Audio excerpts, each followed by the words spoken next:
Legal quest में आप सभी का स्वागत है मित्रों। मेरा नाम है कल्पेश सूर्यवंशी। मित्रों, आज अपन बात करने वाला है इंस्टेंट लोन ऐप के ट्रैप के बारे में। मैं ट्रैप ये वर्ड इसलिए यूज़ कर रहा हूँ क्योंकि बहुत सारे लोगों ने इस लोन ऐप के ट्रैप में आकर सुसाइड तक कमिट कर लिया है मित्रों। तो इस ट्रैप से आप कैसे बचेंगे? मित्रों, आपको पता है लोन जब हम लोन की बात करते हैं तो एक बैंक दिखता है हमें, या फिर एक बैंक जैसा कोई एंटिटी दिखता है। लेकिन बैंक में लोन अगर आप अप्लाई करोगे तो उसको एक तो बहुत सारे पेपर वर्क करना पड़ेगा, बहुत टाइम लगेगा, बहुत झंझट का काम है वो। लेकिन कोई बैंक जब आपको लोन देता है तो वो बड़े अमाउंट का देगा। मानिए 10 लाख, 20 लाख, 30 लाख, या फिर जो भी आपका रिक्वायरमेंट है, कम से कम 5 लाख के ऊपर देगा। लेकिन आपको अगर 10,000 से लेके 50,000 या फिर 10,000 से कम भी अमाउंट का लोन चाहिए, तब आप क्या करोगे? तब आप माइक्रो फाइनेंस इंस्टीट्यूशंस के पास जाओगे, यानी ये एनबीएफसी रहेगा। एनबीएफसी माने नॉन बैंकिंग फाइनेंशियल कॉरपोरेशन। ये एक बैंक के जैसा ही है, लेकिन यहाँ पे आप कुछ रिस्ट्रिक्शंस रहेंगे आपके ऊपर, लेकिन ये भी रेगुलेट होता है आरबीआई के थ्रू। मित्रों, अब आरबीआई की जब बात चली है तो आरबीआई वो प्राइम बॉडी है इंडिया में जो पूरे इंडिया में जितने भी बैंक्स है या फिर जितने भी फाइनेंशियल इंस्टीट्यूट्स है उनको गवर्न करती है, उनको रेगुलेट करती है मित्रों। तो अगर कोई ऐसी चीज़ होती है जहाँ पे लोन ऐप्स का कुछ स्कैम हो रहा है, वहाँ पे आरबीआई ही वो बॉडी है जिसको आप कंप्लेंट करोगे, जिसके पास आप रेजोल्यूशन लेने के लिए जाओगे। अब जैसे हम इस केस में डिसाइड कर रहे हैं, वहाँ पे अगर आपने किसी लोन ऐप से लोन लिया है, मानिए 10,000 का लिया है या फिर 20,000, जो भी एक अमाउंट है आपका, तो लोन लेने के पहले उसका कुछ प्रोसेस रहेगा।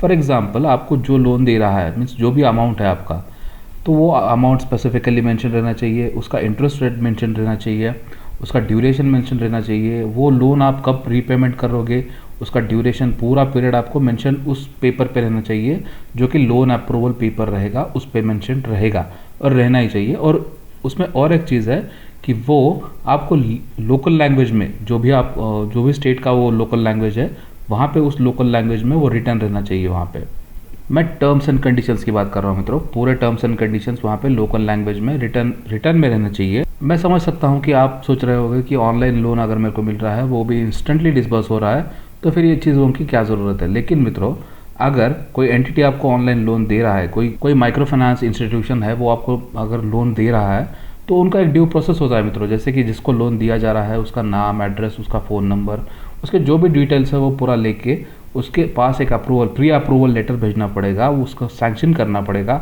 जो बोरोवर है वो बोरोवर ने पढ़ना चाहिए, उसको वो सब चीज़ें उसको एक्सेप्ट होना चाहिए, फिर उसके बाद ही वो आगे लोन प्रोसेस होगा।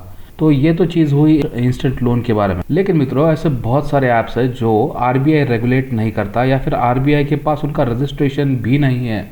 ऐसे ऐप्स आपके पास से मनमानी तरीके से इंटरेस्ट डिमांड करेंगे, लेकिन आपको इनको इंटरेस्ट पे नहीं करना पड़ेगा। ये तो ट्रैप का मेन पॉइंट है मित्रों। बहुत सारे लोग डर जाएंगे, ये मेरे को इंटरेस्ट मांग रहे हैं, ये मेरे को इतना इतना % बढ़ा के मांग रहे हैं। उसकी कॉल सेंटर्स के हरासमेंट से आप परेशान हो जाओगे। तो उस प्रोसेस में जो कि चीज इनिशियली ही वॉइड ऐप इनिशियो है, यानी शुरुआत से ही जो चीज गलत है, जिससे आपको लोन उसने दिया है वो एज एन इंडिविजुअल दिया है मित्रों, वो कोई कंपनी नहीं है, कुछ नहीं है, वहाँ पे आपको फंसाने के लिए लोन दिया है, क्योंकि इतना हाई % से आपको लोन नहीं दिया जा सकता मित्रों। और एक चीज़ मित्रों, जब आपको कोई बैंक एनबीएफसी या एमएफआई कोई लोन देता है तो वो एनुअल बेसिस पे ही देता है, मंथली बेसिस पे कोई लोन नहीं देता है आपको।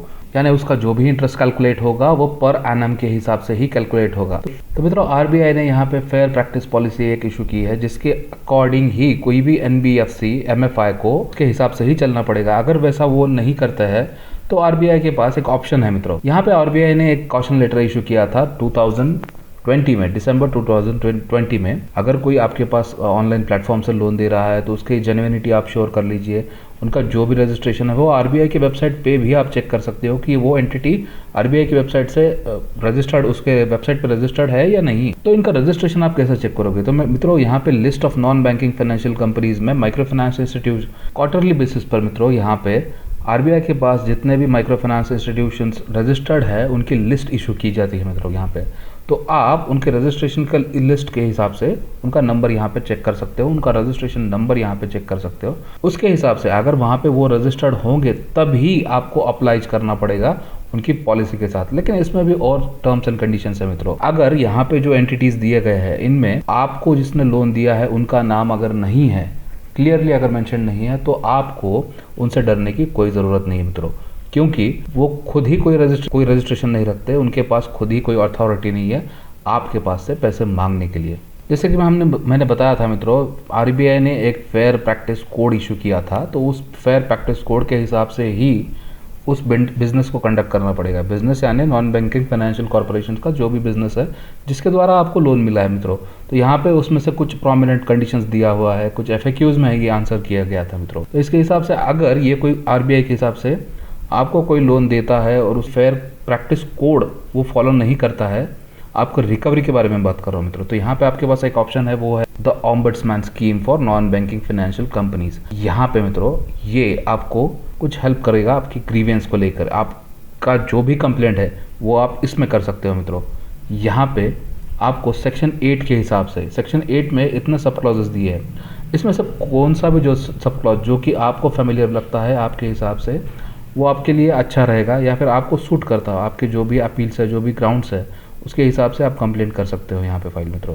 फॉर इंस्टेंस मित्रों, आप इसमें से सेक्शन ई जो देख रहे हो आप, सब क्लॉज ई, उसमें failure to convey in writing the amount of loan sanction along with the terms and conditions including annualise rate of interest. जैसे मैंने आपको कहा था कि जो भी रेट ऑफ इंटरेस्ट वो आपको चार्ज कर रहे हैं वो एक एनुअल बेसिस पे ही उनको लेना पड़ेगा, मंथली बेसिस पे वो नहीं ले सकते मित्रों। तो यहाँ पे अगर उन्होंने आपको कोई लेटर नहीं दिया है, कुछ आपके पास कोई कॉन्ट्रैक्ट नहीं है, कुछ प्री अप्रूवल लेटर नहीं है, लोन का लेटर नहीं है, कुछ भी नहीं है, तो वहाँ पे आपको कुछ ऑब्लाइज करने की ज़रूरत भी नहीं है मित्रों। उनका लोन रीपेमेंट करने की भी ज़रूरत नहीं है। इतनी चीज़ आप समझ जाइए, क्योंकि जहाँ तक सिविल का सवाल है, सिविल तब पिक्चर में आएगा जब आप कोई लीगल काम इल्लीगल तरीके से कर रहे हो। यहाँ पे पूरी कंपनी ही इल्लीगल है, तो आपको कोई लीगल प्रोसीजर फॉलो करने की ज़रूरत नहीं है, उनको ऑब्लाइज करने की भी ज़रूरत नहीं है। तो इसके रिगार्डिंग आप कंप्लेंट कहाँ पे करोगे? एक तो मित्रों आप ऑनलाइन कंप्लेंट कर सकते हो। अगर आपको ऑनलाइन कंप्लेंट के बारे में नहीं पता है तो यहाँ पे इनका ईमेल एड्रेस दिया है, इस पर भी, या फिर एकदम बेसिक से जाएंगे हम, वहाँ पे आप उसको एक ग्रीवेंस लेटर भी ले सकते हो ये एड्रेस पे।